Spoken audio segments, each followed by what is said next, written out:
Yun, peace. Magandang umaga, another day, another trip. Kulit ang pusa namin, pag may nasa labas talaga na tao, gusto rin lagi nung lumabas, Kulit talaga ng pusikat namin na yun, So, dito na tayo sa tindahan. Siyempre, araw-araw yan, mag-asikaso tayo dito. Bago natin dalhin yung ibang bagay, so marami tayong ginagawa sa umaga. Priority natin to. Ito yung una. So, sunod-sunod na yan. Okay, bats tayo ng itlog. Okay, lemon muna sa umaga. Alright.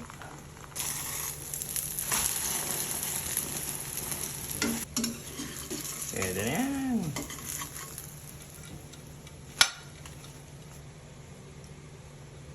Ayan, tira naming ulam kahapon. May natira pang dalawa. So, piprito natin yan.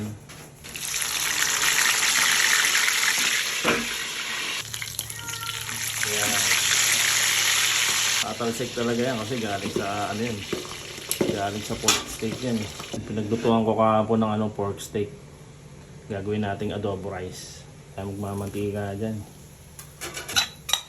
Kung kaninang sa liempo. Tutunaw yan, mantika yan.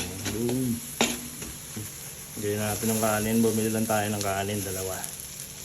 Almusal nila yan. So natirang kanin kagabi.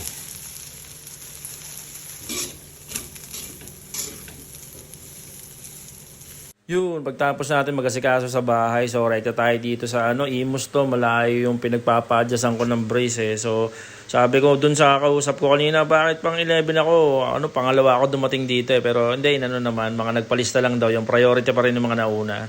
So, yan, nakauwi na tayo galing dentista, nagpabili si Esme ng donut. So, once a month, pag nagpapadjust tayo, nakakabili tayo niyan, Jayco. So, pagbigyan na natin kasi minsan lang naman sila nakakapag donut. So, ayan, fast forward, na ito, mag-alas 6. So, ko na yan, hapunan ko na yan, kaya full pack. Hindi na ako magkakanin. Tapos bumili na rin tayo ng ulamin ng pamilya ko. So nagpaihaw ako ng chicken barbecue.